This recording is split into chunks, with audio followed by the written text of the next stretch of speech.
Hello friends, welcome to Study Bus. जब हम cat exam की तैयारी करते हैं या फिर अदर एमबीए एग्जाम्स की प्रिपरेशन करते हैं तो जो एस्पिरेंट्स हैं उनका एक मेजर डाउट आता है, वो है टाइम मैनेजमेंट से रिलेटेड। तो आज जो इस वीडियो में बहुत ही एक सिस्टमैटिक तरीके से, अगर आप एक स्टूडेंट हो तो किस तरह से आपको अपना डेली टाइम टेबल बनाना है जिससे आप अपना मैक्सिमम बेनिफिट ले पाओ। एंड अगर आप एक जॉब कर रहे हो जहां पे आपका वर्कलोड ज्यादा है, कंपैरेटिवली आपको कम टाइम मिलता है, तो उसमें आपको अपनी स्टडीज को कैसे प्लान करना चाहिए वो डिटेल में यहाँ पे डिस्कस करेंगे। So my name is Saurabh Kothari. Let's start. तो सबसे पहले तो ये समझो कि अगर आप एक वर्किंग हो, स्टूडेंट हो, और आप अपने आप को बार बार ये समझते हो कि मैं एक एवरेज हूं, मैं 99 परसेंटाइल नहीं बन सकता, तो कुछ डेटा आपको दिखा रहा हूं जो आपका ये जो डाउट है उसको क्लियर कर देगा। अगर मैं बात करूं 99 परसेंटाइल की, तो कैट 2020 की अगर हम लोग बात करें तो 101 मार्क्स पे 99 परसेंटाइल आई थी, which was approximately 40% of the total marks. Similarly अगर आप कैट 2019 देखोगे, जब 300 मार्क्स का पेपर हुआ था, तो 156 मार्क पे आपके 99 परसेंटाइल बनी थी, which is 52% of the total marks. CAT 2018 में अगर आप देखोगे तो 300 मार्क्स में से 154, विच इज 51%। एंड कैट 2017 जब कंपैरेटिवली पेपर इजी आया था, तब भी 174 marks, which is approximately 58% of the total marks. तो यहां पे ना एक चीज आपको माइंड से क्लियर करनी है। बहुत सारे बच्चे आते हैं, सर मुझे रिमाइंडर थ्योरम नहीं आता, मैं तो कैट कर ही नहीं पाऊंगा। बहुत सारे लोग आते हैं, सर मुझे एक ये पर्टिकुलर टॉपिक नहीं आता, तो क्या मैं कैट के लिए जाऊं कि नहीं जाऊं। ऐसा नहीं होता, क्योंकि अगर आप देखोगे यहाँ पे टोटल क्वेश्चन अगर आपके सामने 100 है, और उन 100 क्वेश्चन में से अगर आपने लेट से 70 अटेम्प्ट कर दिए, और उन 70 में आपकी 80 to 85% एक्यूरेसी है, तो आप आराम से भाई 156 वाली लाइन में जा सकते हो। तो कहने का मतलब यह है कि अगर आपकी एक्यूरेसी अच्छी है, आपके कॉन्सेप्ट स्ट्रांग है, जो टॉपिक आपको आता है वो अच्छे से आता है, तो आप यहां पे अच्छी परसेंटाइल अचीव कर सकते हो, डिस्पाइट ऑफ द फैक्ट अगर आपको दो तीन टॉपिक नहीं भी आते हैं। तो आपको अपने माइंड से ये डाउट क्लियर करना पड़ेगा, कैट में स्कोर करना इम्पॉसिबल है, क्योंकि अगर आप टोटल मार्क्स में से परसेंटेज ऑफ मार्क्स देखोगे, दैट इज अराउंड 50%। और ये चीज एप्लीकेबल होती है मेजरली जितने भी एंट्रेंस एग्जाम्स है। अगर आप 50 टू 60% मार्क्स अचीव कर लेते हो किसी भी एंट्रेंस एग्जाम में, तो आप मोर और लेस 98 99 परसेंटाइल वाले ब्रैकेट में आ जाते हो। तो आपका जो ऑब्जेक्टिव होना चाहिए वो ये होना चाहिए कि मेरे पास जो भी टाइम है पढ़ाई करने का, मेरे पास जो भी सब्जेक्ट्स है पढ़ने के, वो मैं अच्छे से पढ़ता हूं। अगर ऐसा होता है एक दो टॉपिक मुझे नहीं भी आते, तो वी कैन इग्नोर इट, बाकी टॉपिक्स को बहुत अच्छे से करना है। अब जो नेक्स्ट चीज निकल के आती है वो क्या है कि अगर मैं एक कॉलेज स्टूडेंट हूं तो कैसे मैं प्लान आउट करूं, अगर मैं वर्किंग प्रोफेशनल हूं तो कैसे प्लान आउट करूं। कॉलेज स्टूडेंट के केस में मैं यहां पे ये एज्यूम कर रहा हूं कि आपके पास ज्यादा टाइम है। यहां पे वो वाले लोग भी सारे इंक्लूड हो जाएंगे जो ईयर ड्रॉप लेके पढ़ रहे हैं। ठीक है। अगर आपके साथ ऐसा सिचुएशन है कि आपके कॉलेज में वर्कलोड बहुत ज्यादा होता है, तो आप ये वाला टाइम टेबल फॉलो कर सकते हो जो वर्किंग प्रोफेशनल वाला है, क्योंकि मोरलेस आपका उतना ही आवर्स है जो कॉलेज में जाते होंगे। अब सबसे पहला जो क्वेश्चन है, वर्किंग प्रोफेशनल ये कहता है, should I leave my job. ये क्वेश्चन बहुत ज्यादा फ्रीक्वेंट है कि मैं जॉब छोड़ दूं कि नहीं छोड़ूं। तो इस पे ना मेरा सजेशन है, मेरी जो रिकमेंडेशन है वो ये है कि जॉब आपको छोड़नी नहीं चाहिए। उसके रीजन है, सबसे पहला, जब आप जॉब छोड़ देते हो तो आपके माइंड में एक मेंटल प्रेशर क्रिएट हो जाता है कि अब मैं घर पे हूं और मुझे भाई फाइनेंशियल इंडिपेंडेंस है नहीं, मैं घर पे पढ़ाई कर रहा हूं और मुझे यार एग्जाम क्रैक करना ही करना है। तो आप वो बेमतलब का प्रेशर क्रिएट कर लेते हो, जो शायद कहीं ना कहीं आपकी प्रिपरेशन और आपके रिजल्ट दोनों को हैम्पर कर सकता है। दूसरा जो केस है, जॉब जो आपको एक सिक्योरिटी देता है, जब आपकी सेंस ऑफ सिक्योरिटी होती है, तो आपके माइंड में कहीं ना कहीं ये चीज रहती है कि मैं कैट में अच्छा परफॉर्म करता हूं, अदर एग्जाम में अच्छा परफॉर्म करता हूं, वेल एंड गुड है। नहीं करता हूं तो मैं नेक्स्ट ईयर भी दे सकता हूं, जॉब तो मेरे पास अभी है। और आपको पता है इस समय थोड़ा सा चीजें डिफिकल्ट हो रही हैं, तो अगर आप एक जॉब कर रहे हो तो मैं रेकमेंड करूंगा, अगर वो मैनेजेबल है, मतलब आप डेली 3 to 4 आवर्स निकाल सकते हो अपनी जॉब में, तो आपको जॉब छोड़ने की कोई नीड नहीं है। अब काफी सारे लोग ऐसे आते हैं, सर मेरा 14 आवर्स का काम है, मेरा 16 आवर्स का काम होता है। तो उसमें मुझे लगता है थोड़ा सा आपकी भी गलती है, क्योंकि आपने एक्सपेक्टेशन ही ऐसी सेट की हुई है कि आपको 14 आवर्स 16 आवर्स काम कराया जा रहा है, जो टेक्निकली नहीं होता। अगर आप कॉर्पोरेट या ठीक ठाक कंपनी में काम कर रहे हो, आप 8 to 10 आवर्स अगर सही से डिवोट कर दो, तो आपका सारा काम मैनेज हो जाता है। तो आपकी पहली प्रायोरिटी यही होनी चाहिए कि जॉब मुझे छोड़नी नहीं चाहिए। इफ इन केस वर्स्ट के सिनेरियो आप ये सोच लेते हो कि मुझे जॉब छोड़नी ही छोड़नी है किसी भी रीजन की वजह से, तो फिर उस केस में मेक श्योर करो कि फिर आप बेकार का प्रेशर ना लो, अपनी प्रेपरेशन में फोकस करो, एंड डेफिनेटली जो एग्जाम्स है वो ज्यादा करो। सिर्फ कैट नहीं देना है, उसके साथ 3 4 5 एग्जाम्स दो, सो दैट आपके जो गेट्स है वो ओपन हो जाए, मल्टीपल ऑप्शंस आपके सामने एक्सप्लोर हो पाए। तो पहली चीज तो हमारे माइंड में ये क्लियर होगी। अब अगर मैं आपके टाइम के एजम्पशन की बात करूं कि आप कितना टाइम डिवोट कर सकते हो, तो अगर आप एक जॉब करते हो तो मैं ये एज्यूम कर रहा हूं कि मंडे टू फ्राइडे, और ये कोई भी 5 दिन हो सकते हैं जो आपके वर्किंग डेज होते हैं, और 2 दिन का आपका वीकेंड है, सैटरडे संडे। तो मैं आपको ये चीज बता रहा हूं कि मंडे टू फ्राइडे मैं ये एज्यूम कर रहा हूं कि आप 3 आवर्स अपनी पढ़ाई में निकाल सकते हो, और 3 आवर्स मैनेजेबल होता है। आप मॉर्निंग में 1 आवर एक्स्ट्रा पढ़ सकते हो, रात में सोने से पहले 2 घंटे पढ़ सकते हो। तो मैंने कहा जो आपके वर्किंग डेज हैं जहां पे आपका 8 to 10 आवर्स का आपका वर्किंग डे होता है, उसके बाद आप 3 आवर्स निकाल सकते हो। तो 3 आवर्स आपके मैं यहाँ पे टेक केयर कर रहा हूँ, और उसके बाद सैटरडे संडे में मैं आपसे 8 to 10 आवर्स चाहता हूँ, क्योंकि सैटरडे संडे में आपके पास कंपैरेटिवली ज्यादा टाइम है। तो हमें यहाँ पे डिवोट करना पड़ेगा, हमें मॉक्स भी लिखने हैं, उसका एनालिसिस भी करना है, वो हम यहाँ पे डालेंगे। तो ये मैं एक टाइम फ्रेम लेके चल रहा हूँ वर्किंग प्रोफेशनल का। तो आपके लिए टाइम टेबल हेल्पफुल हो सकता है जो मैं आपके लिए बना रहा हूँ। अगर मैं कॉलेज स्टूडेंट की बात करूं, तो कॉलेज स्टूडेंट के लिए मैं ये बोलूंगा कि मंडे टू फ्राइडे अगर आप पढ़ाई कर रहे हो, सैटरडे संडे हमने कह दिया कि यार चलो हमें थोड़ा सा रिलैक्स भी करना है, थोड़ा ब्रेक भी चाहिए, तो मंडे टू फ्राइडे मैं आपको सजेस्ट करूंगा कि भाई आप 4 to 5 आवर्स का टाइम निकालो। ठीक है, वैसे तो मेरा हमेशा रिकमेंडेशन रहता है कि टाइम के हिसाब से पढ़ाई नहीं करनी चाहिए, टॉपिक के हिसाब से करनी चाहिए, बट फिर भी आपको बोलूंगा 4 to 5 आवर्स यहां निकालो। एंड अपने जो वीकेंड्स उसमें 5 to 6 आवर्स की आपको पढ़ाई करनी है। ठीक है, तो इतना टाइम अगर हम निकाल पा रहे हैं, चाहे हम ईयर ड्रॉप कर रहे हैं, चाहे हम कॉलेज के साथ पढ़ाई कर रहे हैं, तो आप कंफर्टेबली कैट जैसे एग्जाम की तैयारी कर सकते हो। किस तरह से पढ़ना है, क्या स्टेप्स होने चाहिए, 4 स्टेप 5 स्टेप प्रोसेस आपके साथ शेयर करूंगा, जो शायद आपके लिए हेल्पफुल होगा। लेकिन उससे पहले ये समझ लो कि आपको अपने एग्जाम्स के लिए करना क्या क्या है। तो सबसे पहले तो भाई आपको ये सारे एग्जाम्स में से कोई भी 4 से 5 एग्जाम देने चाहिए। सिर्फ कैट पे फोकस नहीं करना है, सिर्फ जैट पे फोकस नहीं करना है, सिर्फ एनमैट पे नहीं करना है। अपने ऑप्शंस ओपन रखो, क्योंकि कभी कभी ऐसा होता है कि हम तैयारी बहुत अच्छे से करते हैं लेकिन एग्जाम वाले दिन परफॉर्म नहीं कर पाते। तो अगर आप 4 से 5 एग्जाम दे रहे हो तो मुझे लगता है आप एक अच्छा एग्जाम बहुत इजीली क्रैक कर पाओगे अगर आपकी प्रिपरेशन स्ट्रांग है। ठीक है, तो 4 से 5 एग्जाम देने, उससे प्रेशर भी आपका डिवाइड हो जाएगा आपके ऊपर। ये भी नहीं रहेगा कि एक एग्जाम खराब होते ही मेरा ईयर स्पॉइल हो जाएगा। ऑप्शंस है, अपॉर्चुनिटीज है, और ये सारे एग्जाम्स की तैयारी साथ में हो सकती है। ऐसा नहीं होता हर एग्जाम के लिए कुछ अलग तैयारी करनी है। 75 to 80% सिलेबस सारे एग्जाम्स का सेम होता है, तो आप आराम से मैनेज कर पाओगे इन चीजों को।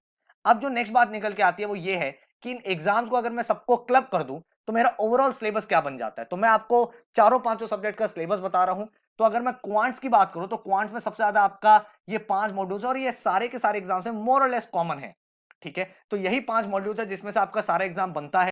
Level of difficulty, type of question very हो सकते हैं, बट टॉपिक्स यही रहने वाले हैं।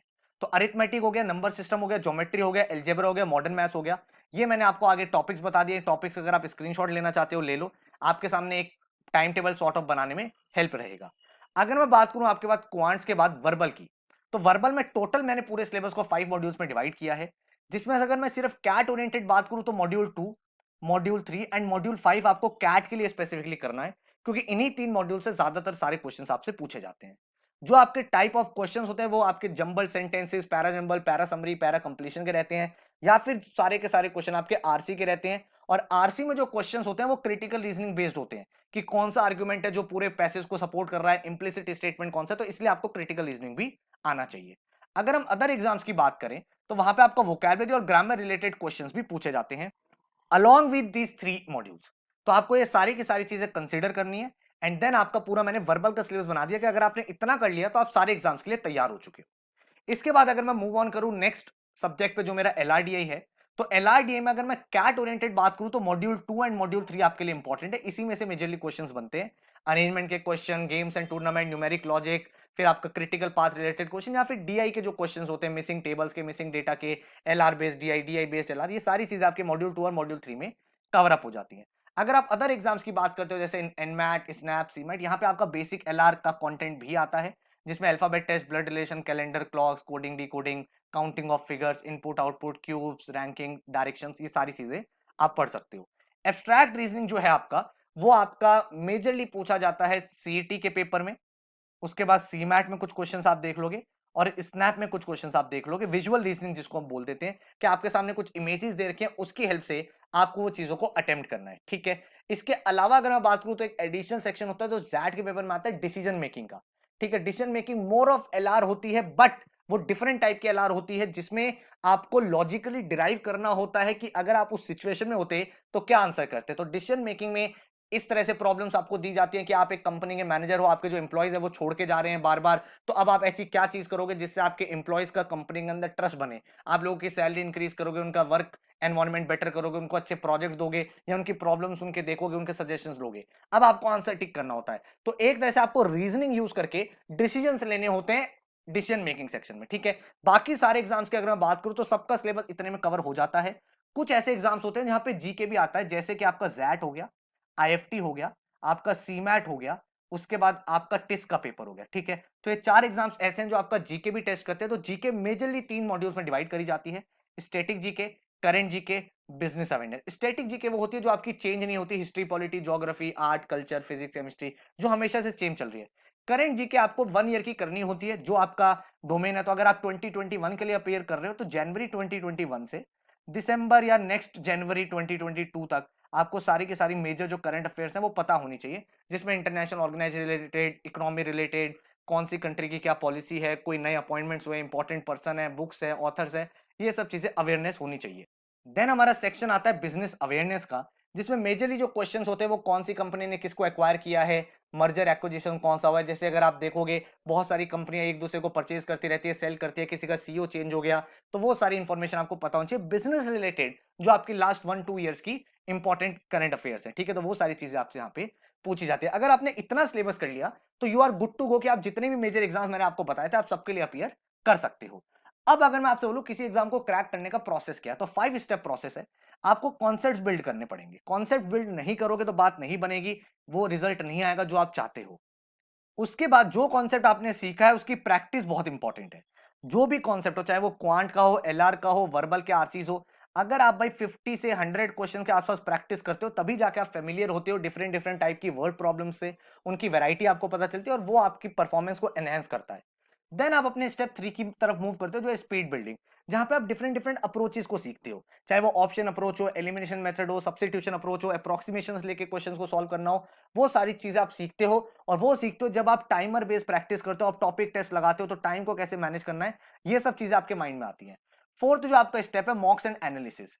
जितने एग्जाम आप देने वाले उनके मॉक्स हमें देने चाहिए रेगुलरली, और मॉक से ज्यादा इंपॉर्टेंट है मॉक का एनालिसिस करना, जिससे आप अपनी स्ट्रेटजी एग्जाम के लिए बना पाते हो। एंड फिफ्थ स्टेप है, जब हमारा एग्जाम आने वाला है उस पर्टिकुलर एग्जाम के लिए स्पेसिफिक हमें प्लान बनाना है 1 मंथ पहले, और उसको पूरा अकॉर्डिंगली फॉलो करके, रिवीजन करके, मॉक्स लगा के उस एग्जाम के लिए अपियर कर लेना है। अब क्वेश्चन निकल के आता है कैसे पढ़ाई करें, तो मैं आपको भाई college student and working professional दोनों के लिए चीजें बता रहा हूं, और उस चीज को आप फॉलो करोगे तो शायद आपके लिए बेटर आउटपुट निकल के आएगा। तो अगर आप एक कॉलेज स्टूडेंट हो या आप एक ऐसे स्टूडेंट जो ईयर ड्रॉप कर रहा है, भाई अपने टाइम को डिवाइड कर लो। डेली आपने 4 आवर्स निकालने हैं। उन 4 आवर्स में से आपने क्या किया, आपने ये कहा कि मैं 1 आवर डेली वर्बल करूंगा, 1 आवर डेली मैं एलआरडीए करूंगा, एंड 2 आवर्स मैं डेली क्वांट्स करूंगा। इसके बाद अगर आपके पास एडिशनल टाइम है तो मैं 1 आवर अपना रीडिंग में दूंगा ताकि मेरा आरसी बेटर हो। ठीक है, और अगर मेरे पास थोड़ा सा एडिशनल टाइम है, मैं भाई डेली 5-6 आवर्स पढ़ सकता हूं, मैं ड्रॉप कर रहा हूं ईयर, तो आप भाई 30 मिनट से 1 आवर अपनी जीके को बेटर करने के लिए भी स्पेंड कर सकते हो। अब इसमें टाइम को डिवाइड कैसे करना है समझो। जो आपका 1 आवर वर्बल का है, इसमें आपको डेली बेसिस पर ये टारगेट करना चाहिए कि मैं 2 आरसी सॉल्व करूंगा ही करूंगा। मैं यहाँ पे 1 आवर में डेली अगर एलआरडीए की बात करूं, तो आपको एलआरडीए कैसे करना है, एलआरडीए का आपको कॉन्सेप्ट सीखना है। जैसे आज आपने मान लो गेम सेट टूर्नामेंट सीखा, आपको उसके ऊपर 2 सेट लगाने हैं। अब वो 2 सेट में आपको 30 मिनट्स लगे, 40 मिनट्स लगे, 50 मिनट्स लगे, उनको सॉल्व करके उनके सॉल्यूशन को एनालाइज करना है और नेक्स्ट डे यही चीज रिपीट करनी है। देन क्वांट्स आपको करना है, रीडिंग आपको करना है, जीके आपको करना है। क्वांट्स में आपने जो भी टॉपिक सीखा, लेट्स से आपने आज परसेंटेज ही सीखा, वो परसेंटेज आपने सीखा, उसके बाद आपको भाई एडिशनल टाइम इन्वेस्ट करना है क्वेश्चंस की प्रैक्टिस में। जैसे मैंने आपको बोला 50 से 60 क्वेश्चन जैसे आपको हर टॉपिक पे सॉल्व करने हैं। अगर 100 कर पाओ तो और भी अच्छी बात है। ठीक है, और आपके पास एडिशनल टाइम है तो 1 आवर डेली न्यूज़पेपर रीडिंग करो। वो हिंदू आप रीड कर सकते हो, आप मिंट रीड कर सकते हो, इंडियन एक्सप्रेस रीड कर सकते हो। ये 3 न्यूज़पेपर रिकमेंडेड है। मेरी जो खुद की प्रेफरेंस है वो मिंट न्यूज़पेपर रहता है, क्योंकि वो बिजनेस न्यूज़पेपर है, ज्यादा रिलेटेबल है, बोर नहीं होते, और अच्छे आर्टिकल्स आपको मिल जाते हैं। जो टॉप सीईओज या जो गवर्नमेंट प्रोफाइल्स पे होते हैं वो लोग भी यहाँ पे आर्टिकल्स लिखते हैं। जब आप न्यूज़पेपर रीड करते हो आपके एडिशनल जीके भी हो गई है, एंड स्टैटिक जीके आप इस 1 आवर में पढ़ रहे हो, जिसमें आपका हिस्ट्री वगैरह है। तो अगर आपका मेजर फोकस लेट से टिस जैसे पेपर पे, सीमैट या आईएफटी है, तो ये चीज आपको इंक्लूड करनी चाहिए। ठीक है, अब अगर हम वर्किंग प्रोफेशन की तरफ मूव करें तो किस तरह से अपने टाइम को डिवाइड करना है, हमने 3 आवर्स डेली देने हैं। ठीक है, अब इन 3 आवर्स में आपको क्या करना है, 1 आवर आपको वर्बल में देना है, 1 आवर आपको एलआरडीए में देना है, एंड 1 आवर आपको क्वांट्स में देना है। जब आप वर्बल कर रहे हो, अगेन आपको भाई मेक श्योर करना है आप डेली 2 आवर्स कर रहे हो। 1 आवर में 2 आवर्स आप कंफर्टेबली कर सकते हो अलॉन्ग विद एनालिसिस। एलआरडीए में आपको डेली 2 आवर्स 1 आवर स्पेंड करना है, जिसमें आप 2 सेट सॉल्व करोगे। वो 2 सेट्स में एक आप इजी सेट ले लो, एक मॉडरेट ले लो, सो दैट इजी वाला आप 15-20 मिनट्स में और मॉडरेट वाला 30 से 40 मिनट्स में पूरा सॉल्व करके एनालाइज कर पा रहे हो। देन 1 आवर आपको क्वांट्स में देना है। क्वांट्स पढ़ने का आपको जो तरीका होना चाहिए, क्योंकि आप सिर्फ 1 आवर यहाँ पे डिवोट कर पा रहे हो, तो एक दिन आप कॉन्सेप्ट सीखोगे, नेक्स्ट डे उस कॉन्सेप्ट की प्रैक्टिस करोगे। जैसे मान लो फॉर एग्जांपल आपने आज परसेंटेज सीखा, तो परसेंटेज की सारी चीजें सीख लो कि परसेंटेज में परसेंट का कांस्टेंट वाला कौन सा कॉन्सेप्ट होता है, फिर परसेंटेज में टाइप ऑफ क्वेश्चंस कौन से बनते हैं, किस तरह से परसेंटेज कैलकुलेशन किया जाता है, आपको फाइनल वैल्यू दे रखी है, इनिशियल वैल्यू कैसे निकाली जाती है, आपको फाइनल वैल्यू इनिशियल वैल्यू पता है, परसेंटेज चेंज कैसे निकालते हैं, प्राइस क्वांटिटी वाले जो कॉन्सेप्ट होते हैं वो सीख लो। नेक्स्ट डे आप 1 आवर इस पर प्रैक्टिस करो। 1 आवर अब आपने कॉन्सेप्ट सीखा हुआ है, नेक्स्ट डे आपको प्रैक्टिस करना है। तो ये जो 1 आवर आपने यहाँ पे अपने कॉन्सेप्ट बिल्डिंग में दिया था, नेक्स्ट आवर आप ये प्रैक्टिस में दोगे। नेक्स्ट डे आपके 3 आवर्स का टाइम था, वो हमने यूज कर लिया। इसके अलावा अगर आप एनी हाउ 30 मिनट्स निकाल सकते हो अपने काम के बीच में या ब्रेक लेते हुए, तो मैं सजेस्ट करूंगा एक ऐप डाउनलोड कर लो, इन शॉर्ट्स। क्योंकि यार न्यूज़पेपर पढ़ने का मुझे लगता नहीं कि एक वर्किंग प्रोफेशनल टाइम होता है, अनटिल अनलेस आपका इंटरेस्ट है।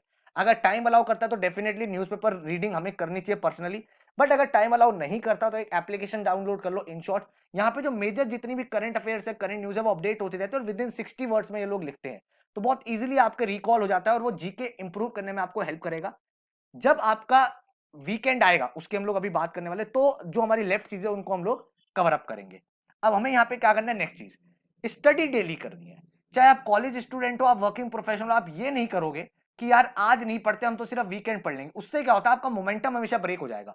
तो अगर आप एक कॉलेज स्टूडेंट या ईयर ड्रॉप करके पढ़ाई कर रहे हो, तो ये मेक श्योर करो कि आप डेली पढ़ाई करो। तो एक कॉलेज स्टूडेंट जो है वो लेट से 5 to 6 आवर्स पढ़ रहा है, बहुत बढ़िया।